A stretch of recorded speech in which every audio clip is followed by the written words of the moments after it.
Friends, welcome to your favourite channel Rajiv competitive classes. तो दोस्तों, आज हमारा टॉपिक है वो है मैथ बेसिक क्वेश्चंस। तो इसमें आपके आ जाते हैं बैंकिंग से क्वेश्चन, बहुत सारे क्वेश्चन है, एनटीपीसी से भी क्वेश्चन है। इसमें मैंने बहुत सारे क्वेश्चन लिए हैं, ठीक है। तो इसमें मैं आपको बताऊंगा मैथ के जो क्वेश्चन है, बहुत सारे क्वेश्चन लिए हैं, उसको अच्छे से कैसे बनाए जाते हैं वो मैं आपको बताऊंगा, ठीक है। तो वीडियो पसंद है वीडियो को लाइक करिएगा, चैनल पर नए चैनल को सब्सक्राइब करिएगा। तो चलिए स्टार्ट करते हैं। चलिए, तो पहला क्वेश्चन हमारा आ जाता है, कितने वर्ष में 500 रुपए का साधारण ब्याज, क्या है, कितने वर्ष में 500 रुपए साधारण ब्याज पर 5% वार्षिक की दर से 600 रुपए हो जाएगा, ठीक है। तो इसमें क्वेश्चन समझिए क्या कहता है, कितने वर्ष में 500 रुपए है, कितने वर्ष में 500 रुपए साधारण ब्याज पर 5% वार्षिक की दर से 600 रुपए हो जाएंगे।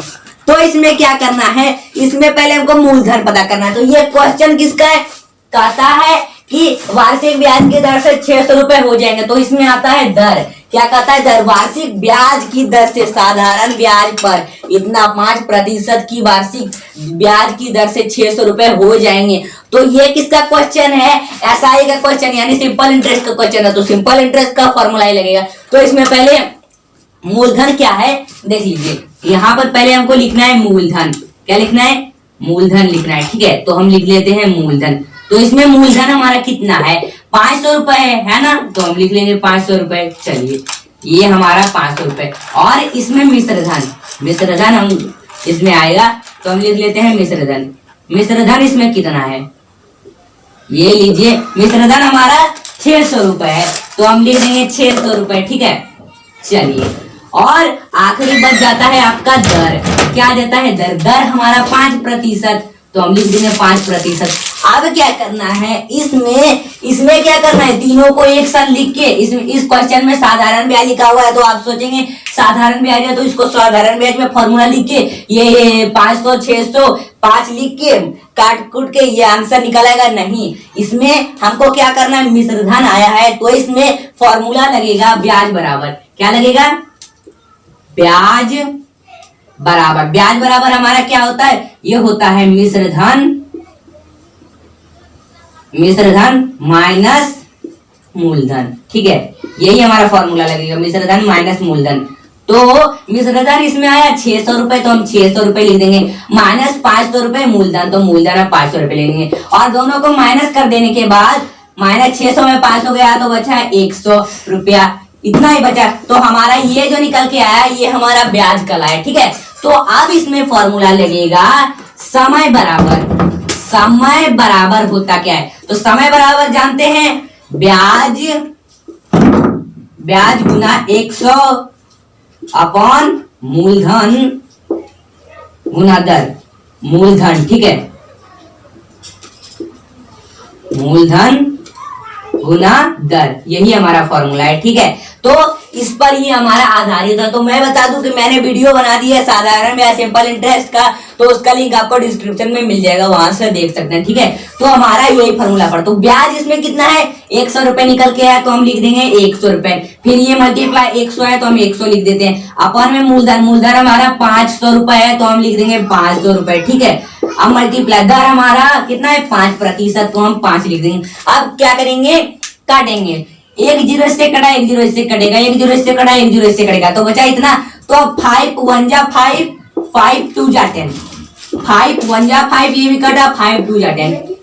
2 से 2 को मल्टीप्लाई करेंगे आएगा 2 ही, फिर 2 से 2 को मल्टीप्लाई करेंगे आएगा 2 ही। अब 2 से फिर ये 2 को मल्टीप्लाई करेंगे तो 2 2 जाता है 4, तो हमारा it is right answer, answer he answer, ये हमारा आंसर है। तो वीडियो पसंद आए तो वीडियो को लाइक करिए। चलिए, अब हमारा क्या है देख लीजिए, एक व्यक्ति ने एक रेडियो 900 रुपए में खरीद कर 1200 रुपए में बेचा, उसका लाभ प्रतिशत ज्ञात कीजिए। क्वेश्चन समझिए, कहता है इसमें एक व्यक्ति है, उसने एक रेडियो को 900 रुपए में खरीदा और उसे 1200 रुपए में बेच दिया, तो उसका लाभ प्रतिशत कितना आया, यानी उसका लाभ प्रतिशत कहता निकालने, लाभ परसेंटेज निकालने कहता है। तो बहुत ही सिंपल है, निकालेंगे। तो इसमें पहले आता है कि किसका लाभ और हानि का, तो मैंने इसका भी वीडियो बना दिया, इसका भी लिंक आपको डिस्क्रिप्शन में मिल जाएगा, ठीक है। तो लाभ, तो इसमें हमारा लाभ हानि का क्वेश्चन है, तो इसमें क्रय मूल्य आता है, तो हमारा इसमें पहले लिख लेते हैं। चलिए, पहले हमारा इसमें क्रय मूल्य, तो हमारा इसमें क्रय मूल्य कितना है, चलिए इसमें हमारा क्रय मूल्य 900 रुपए है, ठीक है, क्रय मूल्य 900 रुपया, और इसमें विक्रय मूल्य कितना है, खरीदा यानी क्रय मूल्य, और बेच, अब यहाँ पर क्या करेगा, बेचा यानी विक्रय मूल्य, विक्रय मूल्य यानी होता है बेचा, ठीक है, बेचना, तो हमारा विक्रय मूल्य हो गया, ये हो गया। चलिए तो विक्रय मूल्य हमारा 1200 रुपए है, तो हम लिख देंगे 1200 रुपए, ठीक है, कितना लिखेंगे 1200 रुपए, तो हम लिख लेते हैं। चलिए और इसमें अब क्या करना है, इसको हमको कहता है कि इसका ज्ञात कीजिए लाभ प्रतिशत। तो पहले इसमें हमारा फॉर्मूला लगेगा लाभ प्रतिशत बराबर, पहले लगेगा सिर्फ लाभ बराबर, पहले लाभ बराबर क्या लगेगा, यानी लाभ बराबर क्या होता है, ये फॉर्मूला है, लाभ बराबर क्या होता है, विक्रय मूल्य माइनस क्रय मूल्य। तो हम लिख लेंगे यहाँ पर विक्रय मूल्य, विक्रय मूल्य, चलिए विक्रय मूल्य माइनस क्रय मूल्य, तो हम लिख लेते हैं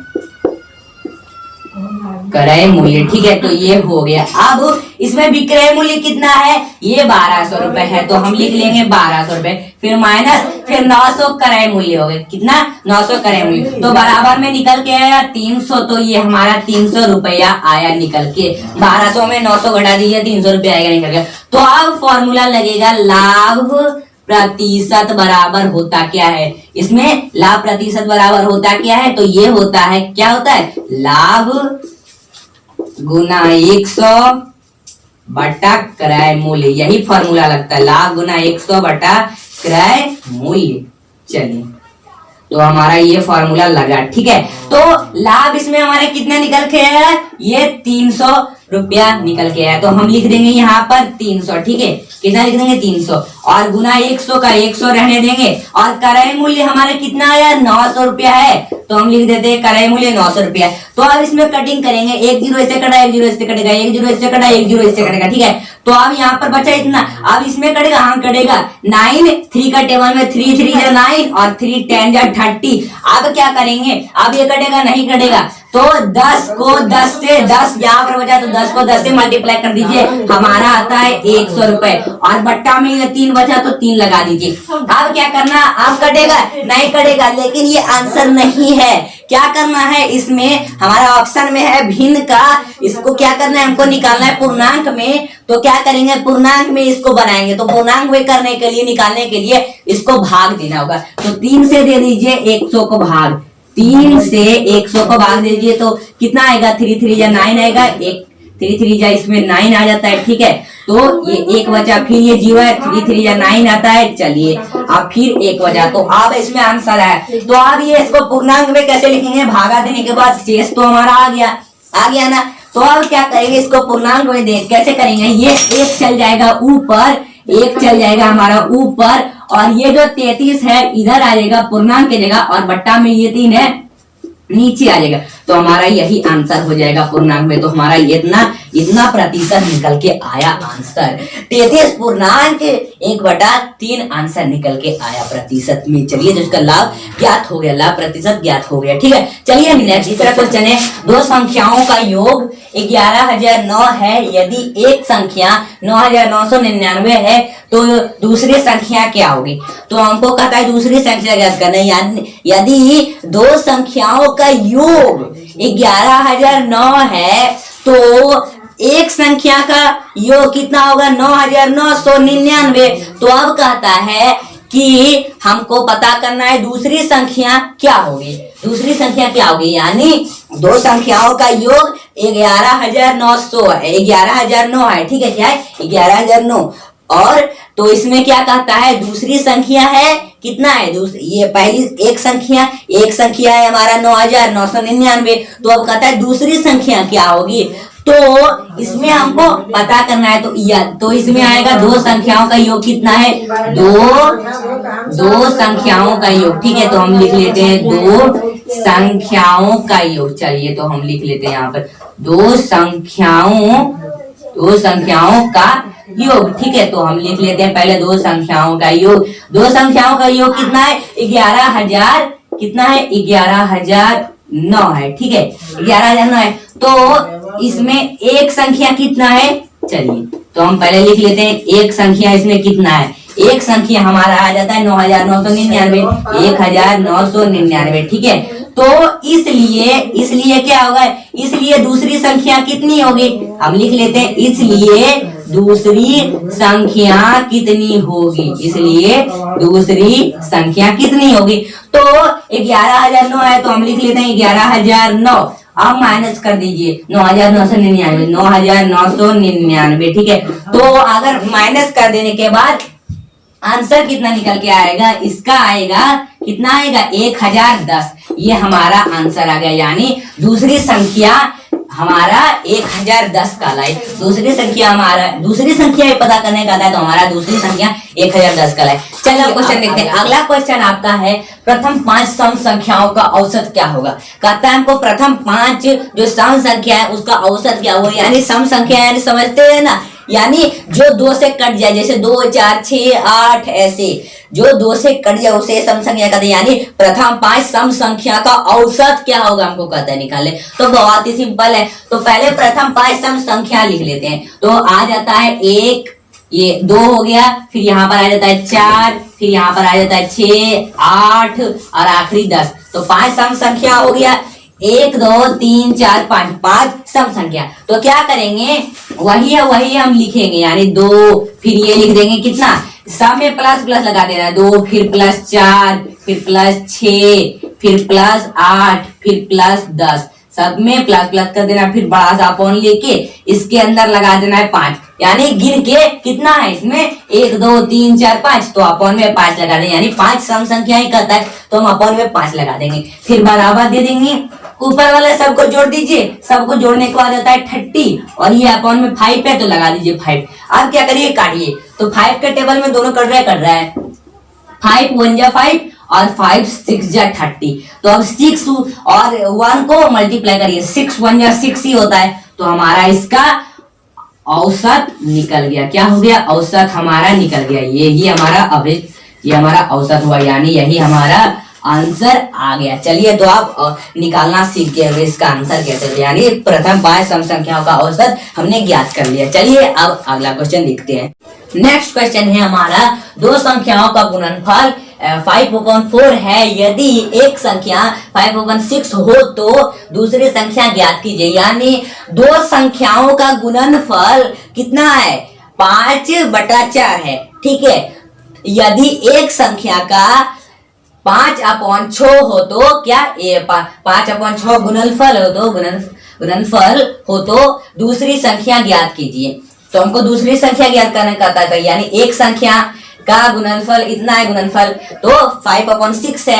तो अब इसका क्या करना है, हमको निकालना है ज्ञात के, दूसरी संख्या हमको ज्ञात करना है। तो क्या करेंगे, इसमें क्या करेंगे, माना लिखेंगे हम, माना दूसरी संख्या, माना दूसरी संख्या क्या है हमारा, माना दूसरी संख्या x है, माना दूसरी संख्या x है। क्या है, माना दूसरी संख्या x है, ठीक है। तो प्रश्नानुसार x गुना कितना आएगा, x गुना ये 5/6, 5/6, x गुना 5/6 बराबर 5/4, ठीक है। तो इतना लिखेंगे 5/4। फिर यहाँ पर लिखेंगे x बराबर, तो इसमें उल्टा हो जाएगा, तो क्या करेगा 5/4 इधर आ जाएगा और 5/6 इधर आएगा। तब लिख देंगे 5/4 और इधर हम लिख देंगे 5/6, 5/6। तो अब इसमें क्या करेंगे, इसमें हमको क्या करना होगा, भागा करना होगा, यानी भाग करना होगा। तो हम इधर लिख देंगे डिवाइड, यानी अब यहाँ पर बीच में भाग का निशान दिए। तो हमारा ये क्या कहलाया, ये हमारा क्या कहलाया दोस्तों, ये हमारा कहलाया भिन्न का भाग, भिन्न का भाग, फ्रैक्शन ऑफ डिवाइड, ये हमारा भिन्न का भाग कहलाया, ठीक है। तो अब इसको भिन्न का भाग निकालने के क्या करना होगा, पहले हमको यहाँ पर उसको उल्टा करना होगा, उसके बाद इसमें मल्टीप्लाई करना होगा। तो लिख देते हैं हम 5/4, फिर यहाँ पर मल्टीप्लाई के चिन्ह देंगे, तो ये 5 पे नीचे आ जाएगा, 6 ऊपर चला जाएगा, 6/5। ऐसे करना होता है, भिन्न का भाग में ऐसा ही ना होता है। फिर क्या करना है, 5 1 5 1, यानी 5 कट गया और ये उतर के आया बराबर में 6/4, 6/4 आया। 6/4 तो ये एक साथ नहीं कटा, तो 5 कट गया, लेकिन ये नहीं कटा। तो क्या करेंगे, अब इतना है, अब इसमें काटेंगे कैसे? ये 3 से कटा, 6 कटा 3 से, 2 का टेबल में, और ये 4 कटा 2 का टेबल में 2 से, अब बच के आया 3/2। तो ये हमारा क्या हुआ? अब कटेगा नहीं, तो हमारा यही दूसरी संख्या ज्ञात कीजिए। तो हमने दूसरी संख्या ज्ञात कर लिया, यही हमारा आंसर कहलाया है। ठीक है, तो चलिए अब नेक्स्ट क्वेश्चन लेते हैं। अब हम देखते हैं अगला क्वेश्चन। अगला क्वेश्चन है हमारा प्रेम शंकर आहूजा। प्रेम शंकर आहूजा किसी बैंक से 1500 रुपए उधार लेती है, क्या करता है? लेता है, यहाँ पर लेता हम लिख देते हैं, लेता है। यदि बैंक की ब्याज की दर 11% वार्षिक हो तो 2 वर्षों में उसे कितना राशि लौटानी पड़ेगी? क्वेश्चन समझिए, कहता है प्रेम शंकर आहूजा किसी बैंक से 1500 रुपए उधार लेता है। यदि बैंक की ब्याज की दर 11% वार्षिक हो तो 2 वर्षों में उसे कितना राशि लौटाना होगा? ठीक है, कि पड़ेगी। तो इसमें कहता है साधारण ब्याज निकालना है, तो इसमें पहले आता है मूलधन। तो हमारा इसमें मूलधन कितना है? मूलधन, तो इसमें मूलधन हमारा कितना है? तो ये है हमारा 1500, और इसमें हमारा दर हमारा इसमें कितना है? दर हमारा इसमें 11% लिखेंगे। एंड आपका समय है कितना? 2 वर्ष, तो हम लिख देंगे 2 वर्ष। ठीक है, यही है।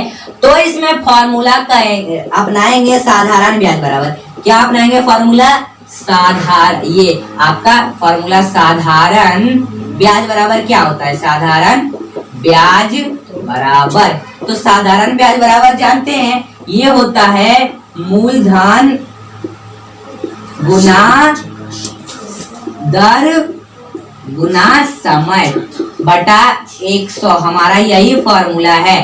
ठीक है, तो इसमें मूलधन हमारा 1500 है, तो हम लिख देंगे 1500, फिर मल्टीप्लाई दर हमारा है 11%, समय हमारा 2 वर्ष लिख दिए। अब बटा में 100 लगा दिए। अब काटिए, 1 0 से कटा, 1 0 से कटेगा, 1 0 से कटा, 1 0 से कटेगा। अब इसको मल्टीप्लाई करना है, यानी 15 1 जा 15 होता है, तो 15 से 11 को मल्टीप्लाई करिए, तो 15 से 11 को मल्टीप्लाई करने के बाद 165 आता है। अब 165 को 2 से मल्टीप्लाई कर दीजिए, आएगा 330, यही हमारा निकल के आया। तो ये हमारा क्या हुआ? आंसर हुआ गलत, नहीं हुआ ये हमारा आंसर, ऑप्शन में ये है ही नहीं। तो इसमें कहता है उसे कितनी राशि लौटानी पड़ेगी, तो बैंक को लौटाने की राशि क्या होगी? मूलधन बैंक को लौटाने की राशि मूलधन प्लस ब्याज, बैंक को लौटाने की राशि यही होगी हमारी, मूलधन प्लस ब्याज। ठीक है, तो लिख लेते हैं मूलधन प्लस ब्याज, ये हमारा हो गया फॉर्मूला। बैंक को लौटाने की राशि मूलधन प्लस ब्याज, तो हमारा मूलधन इसमें 1500 है, तो हम लिख देंगे 1500, और प्लस यहाँ पर तो प्लस लिख दिया। ब्याज कितना निकल के आया? तो 330 निकल के आया, तो हम लिख देंगे 330।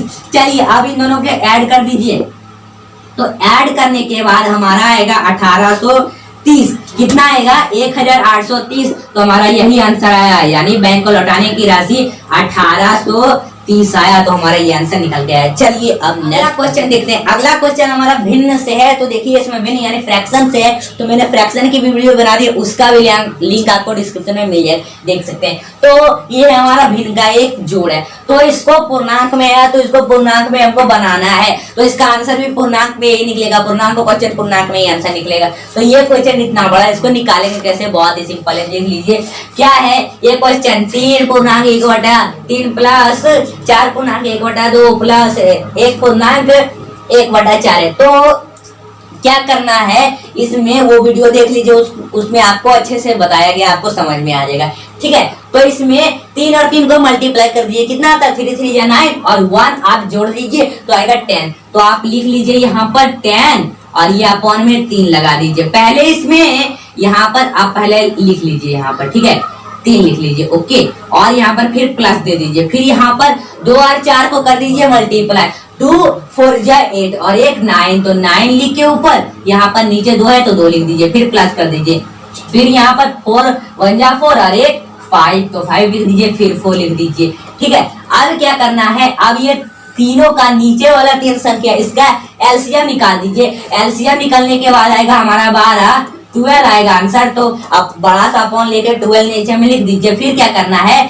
अब इसमें आप क्या करिए, 12 का 3 का टेबल में 12 कितने बार में आता है, ये आता है 4 बार में, तो 4 बार में आता है, तो यहाँ पे लिखिए 4 मल्टीप्लाई दे दीजिए और ऊपर वाला 10 है तो 10 यहाँ पर लिख दीजिए, इसको ब्रैकेट में दे दीजिए, फिर प्लस कर दीजिए। फिर 2 का टेबल में 12 कितने बार में आता है, 6 बार में, तो 6 लिखिए, फिर मल्टीप्लाई, फिर ऊपर वाला 9 लिख दीजिए, फिर इसको कर दीजिए, क्या करना है, इसमें ब्रैकेट कर दीजिए, स्मॉल ब्रैकेट, फिर इसको प्लस करिए। फिर 4 का टेबल में 12 कितने बार में आता है, 3 बार में, 3 लिखिए, फिर मल्टीप्लाई 5 लिख दीजिए यहाँ पर, फिर मल्टीप्लाई कर दीजिए, फिर बड़ा सा यहाँ पर अपॉन लीजिए, यहाँ पर लिख दीजिए 12। अब क्या करना है, इन सबको मल्टीप्लाई कर दीजिए, तो 4 को मल्टीप्लाई करिए 10 से तो आएगा 40, फिर प्लस है तो प्लस देंगे, 6 को मल्टीप्लाई करिए 9 से तो आएगा 54, 54, फिर प्लस दे दीजिए, फिर 3 को 5 से मल्टीप्लाई कर दिएगा 15, यानी 15 आएगा। अब बराबर में लिखिए, अब इन ऊपर वाले सब को जोड़ दीजिए, तो और नीचे वाला बट्टा में लगा दीजिए, यानी 109 ऊपर वाला सबको जोड़ के 40, 54, 15 को जोड़ के 109 और अपन में 12 लगा दीजिए। अब ये आंसर नहीं है, नहीं, गलत, ये आंसर नहीं है, इसको पूर्णांक में लाना है। तो इसको पूर्णांक में कैसे लाएंगे, बहुत ही सिंपल है, भाग दे दीजिए, कट नहीं रहा है इसको, ये दोनों एक टेबल से कट नहीं रहा है तो भाग दे दीजिए। आप यहाँ पर 12 लिखिए और ये 109 लिख दीजिए। अब ये भाग दे दीजिए, भाग करना है तो 12 9 जा 108 आता है ना, 1 1 0 0 कट गया दोनों, एक भी, और ये 9 में 8 गया तो बचा 1, ये 1 आ जाएगा ऊपर और ये 5 आ जाएगा इधर, 5 इधर, और ये 12 नीचे आ जाएगा, ये 9 सॉरी इधर 9 है तो हम 9 लिख देंगे, 9 आंसर में है, और ये 12 आ जाएगा नीचे तो हम 12 लिख देते हैं। तो बराबर में 9 पूर्णांक 1 बटा ये 12, ये हमारा आंसर आया इसका पूर्णांक में। It is right answer, right answer. तो हमारा ये ऐसे निकाला जाता है, ठीक है, इतना बड़ा क्वेश्चन का इतना आंसर। क्या क्वेश्चन है, 3 गुना 12 अपॉन 10 को लिखा जा सकता है, क्या लिखा जा सकता है, ये लिखा है 3 मल्टीप्लाई 12 अपॉन 10 को लिखा जा सकता है। कैसे लिखा जाता है, कंफ्यूजन इस क्वेश्चन में बहुत ही आसान है, बहुत ही सिंपल है। देखिए क्या करना है, वही लिख देना है, यहाँ पर क्या लिख देना है, 3 मल्टीप्लाई 12 अपॉन 10 लिख दीजिए और बराबर दे दीजिए, और 3 को 12 से मल्टीप्लाई कर दीजिए तो कितना आता है, ये आ जाता है कितना, 36 आ जाता है, ठीक है, 36 आ गया, और ये 10 है तो 10 लिख दीजिए नीचे। अब क्या करिए, अब इसको काटना नहीं है, कटेगा लेकिन काटना नहीं है, इसको लिखना है। अगर आप काट दीजिएगा तो आपका ऑप्शन में नहीं रहेगा ये आंसर। तो क्या करना है, इसको भाग करके देख लेते हैं, 10 से 36 को भाग दे दीजिए, 36 लिख लीजिए और 10 से भाग दे दीजिए, ठीक है। तो ये 10 3 या 30 आएगा, कट गया, ये 6 उतर गए यहाँ पर। तो अब क्या करेंगे, अब 10 से 6 लगेगा, कैसे लगेगा इस क्वेश्चन में सोचिएगा, ऐसे अभी आंसर नहीं निकल गया, गुना करिएगा, भाग करिएगा, जो भी माइनस फिर जोड़िएगा, कुछ भी करिएगा, लेकिन आंसर नहीं आएगा। अब ऐसा आया भाग में, तो आपको यहाँ पर पॉइंट लगा देना है। अगर आप यहाँ पर क्वेश्चन के अंदर यहाँ पर एक ये 3 के आगे यहाँ पर पॉइंट लगाए, अगर यहाँ पर पॉइंट लगाए तो आपको 0 लगाना होगा यहाँ पर। अगर आप यहाँ पर 0 लगाए तो आप जो आंसर आएगा उसके आगे में भी एक 0 लगाना होगा, यानी 10 6 जा आता है 60, अब कट गया, अब इसके आगे भी आपको एक 0 लगाना होगा। अगर ऐसे ही 6 रहे तो आपका ऑप्शन में आएगा, लगेगा हाँ ऐसा आंसर आया, लेकिन ये आंसर कैसे निकाले, तो आप यहाँ पर अगर 0 बैठाएं तो आपको यहाँ पर एक 0 बैठाना ही होगा। तो हमारा यही आंसर कहलाता है, यानी आंसर इज आंसर 3.60 आंसर। चलिए, तो ये क्वेश्चन बहुत ही सिंपल था, लेकिन आपको लगा वो डिफिकल्ट। 3 मल्टीप्लाई 12 और अपॉन 10 को, ये 10 को कैसे लिखा जा सकता है, चलिए ये मैंने आपको बता दिया। चलिए, इस क्वेश्चन में कंफ्यूजन हो सकती है आपको। चलिए देखिए, क्वेश्चन है हमारा, नेक्स्ट क्वेश्चन क्या है, 81 अपॉन 4.5 का मान होगा, क्या होगा इसका मान, 81 अपॉन 405 का मान क्या होगा। बहुत ही सिंपल है, बहुत ही आसान है। क्या करना है इसमें, देखिए पहले आप यहाँ पर इसको लिख लीजिए, 81 अपॉन 4.5 बराबर में क्या करना है, ये 81 है तो 81 लिख दीजिए, फिर मल्टीप्लाई में 10 लगा दीजिए, अपॉन में 4.5 है तो आप यहाँ पर ये 10 को भी मिटा देते हैं, ठीक है। 4.5 है तो 4.5 लिखना नहीं, ये पॉइंट यहाँ से उड़ जाएगा तो हमारा लिखाएगा कितना, 45 लिखाएगा, और अगर ये पॉइंट यहाँ से हट गया तो यहाँ पर गुना में 1 10 लिखाएगा, पॉइंट हटा तो 10 यहाँ पर लिखाएगा। ठीक है, अब क्या करना है, 81 और 10 को मल्टीप्लाई कर दीजिए तो आ जाएगा 810 आ जाएगा। फिर अपॉन में 45 है, 45 कर दीजिए। अब काटिए, ये 5 के टेबल में 9 बार में कटा, फिर 5 9 जा 45 कटा, और ये 162 बार में ये कट गया 5 का टेबल में। ठीक है, 5 का टेबल में 162 बार में 810 कट गया। अब क्या करना है, ये 3 से कटा, अब 9 3 3 जा 9 कटा। ठीक है, 3 3 जा 9, और ये 162 कितने बार में कटा, ये कटा 54 यानी 54 बार में कट गया। अब ये क्या होगा, 3 1 जा 3 कटा, और ये 3 ये 18 से कट गया, 18 बार में ये 54 कट गया, यानी दोनों एक ही टेबल में, 3 से ये भी कटा 3 से ये भी कटा। तो 18 और 1 को मल्टीप्लाई कर दीजिए तो आता है 18 1 जा 18। तो answer is answer, right answer ये हो गया हमारा, यही हमारा आंसर हुआ। चलिए नेक्स्ट क्वेश्चन, अब हम नेक्स्ट क्वेश्चन देखते हैं। आखिरी क्वेश्चन हमारा है, पहली संख्या 18 और दूसरी संख्या कितनी है। पहली संख्या 18 है और दूसरी संख्या लिखना भूल गए, यहाँ पर लिख देता हूँ 24 है। ठीक है, पहली संख्या 18 है और दूसरी संख्या 24 है। यदि इन दोनों संख्याओं का लॉस 172 है हो तो संख्या का मौसम निकाले, यानी महत्तम निकाले। यानी पहली संख्या 18 है और दूसरी संख्या 24 है, तो इन दोनों संख्याओं का लॉस तो 72 है, तो मौसम निकाले, इन संख्या का मौसम निकाले। अब मौसम कैसे निकालने के लिए पहले फॉर्मूला आता है, क्या आता है फॉर्मूला, वो आता है मौसम बराबर महत्तम का, ये मौसम बराबर क्या होता है, पहली संख्या गुना दूसरी संख्या। क्या होता है, पहली संख्या गुना दूसरी संख्या, हमारा यही होता है, पहली संख्या गुना दूसरी संख्या। चलिए हम लिख लेते हैं। ठीक है, पहली संख्या गुना दूसरी संख्या, और बटा में लगाया जाता है लॉग एंड सॉर्ट, यानी लघुत्तम। ठीक है, तो हमारा ये हो गया, यही फॉर्मूला अब इसी के आधार पर बनाना है। यानी पहली संख्या हमारा है 18, तो हम लिख देंगे 18, फिर गुना ले देंगे, दूसरी संख्या हमारा 24, तो हम 24 लिख देंगे, एंड अपॉन में लॉस हो, तो लॉस हो हमारे कितना था, इन दोनों का लॉस हो 72, तो हम लिख देंगे 72। ठीक है, अब क्या करेंगे, गडिंग करेंगे। तो इसमें 2 का टेबल से कट रहा है, हाँ कट रहा है, 72 कटेगा 36 बार में, 24 कटेगा 12 बार में। ठीक है, इतना बार में कट गया। अब क्या करना है, ये 12 कटा कितने बार में, तो ये 2 का टेबल में ये कितने बार में कट गया, तो ये कटा 6 बार में कटा। ठीक है, और ये 36 कितने बार में कटा, 18 बार में कटा। अब ये जो 6 है ये 3 बार में कट गया, और ये 18 कितने बार में कटा, 9 बार में। अब ये 3 1 बार में कटा। ठीक है, और ये 3 बार में कट गया। अब क्या करना है, अब ये 3 1 जा 3, 3 है, 3 1 जा 3, 1 बार में कट गया, और ये 18 बचा है, ये कितने बार में 3, ये 18 कितने बार में कटा, 3 6 जा 18, 6 बार में कट गया 18, तो हमारा यही आंसर निकल के आया।